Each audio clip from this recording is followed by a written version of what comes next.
Vous faites peut-être partie, et donc c'est mon cas, de ceux qui ont la chance de pouvoir partir en week-end dès ce mercredi soir. C'est le pont de l'Ascension, premier pont de l'année, 4 jours de repos et des dizaines, des centaines de milliers de passagers qui sont attendus dans les gares. Et pourtant, selon l'INSEE, voyager coûterait de plus en plus cher, une hausse de 15% sur les 3 derniers mois.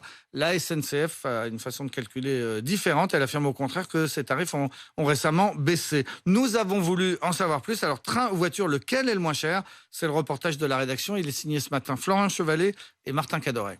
Valise à roulettes dans la main, Chloé, 22 ans, attend sa correspondance. Pour elle, pas de débat. Aujourd'hui, le train, c'est tout simplement Trop cher. Moi, je fais Toulouse-Nancy pour aller voir ma grand-mère. C'était 196 € aller-retour, quoi. C'est dommage parce que c'est l'alternative la plus écologique en fait pour voyager. Et des fois, prendre un billet d'avion, ça revient moins cher que prendre le train. un peu plus loin. Fabien a lui aussi un long trajet. Fait Grenoble-Quimper. Ça m'a coûté 175 €. Un peu cher, oui. C'est un aller-retour, mais bon, je m'y suis pris un peu au dernier moment. Et réserver ses billets suffisamment tôt, c'est la clé pour Benjamin. Quand je m'organise suffisamment à l'avance, j'arrive vraiment à avoir des billets de train entre 16 et 25 €.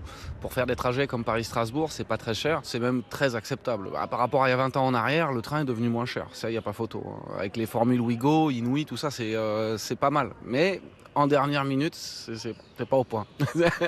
Le prix des billets varie en fonction de plusieurs facteurs. La date d'achat, donc, la fréquentation du train, mais aussi l'offre de la SNCF. Certaines sont dites low cost ou à bas coût, sans compter les cartes de réduction. Seule solution pour réduire les tarifs, selon Jean Lenoir, vice-président de la Fédération nationale des associations d'usagers des transports, faire rouler plus de trains. C'est ce qui a été appelé à l'époque une politique de volume. Il faut augmenter le nombre de trains en circulation, c'est-à-dire utiliser au maximum le matériel tel qu'il existe, de façon à pouvoir offrir le maximum de places. Et par conséquent, si vous arrivez à vendre un grand volume de places, vous pouvez essayer d'avoir des prix plus compétitifs. Pour l'heure, le train reste imbattable sur les longs trajets entre les grandes villes, même si l'on voyage en famille. En voiture, l'exemple phare, un Paris-Marseille entre les péages et l'essence comptait 153 €, alors que sur les rails, il est possible de payer 5 fois moins cher. À l'inverse, la voiture est souvent plus avantageuse pour les trajets de moins de 3 heures, si elle est remplie.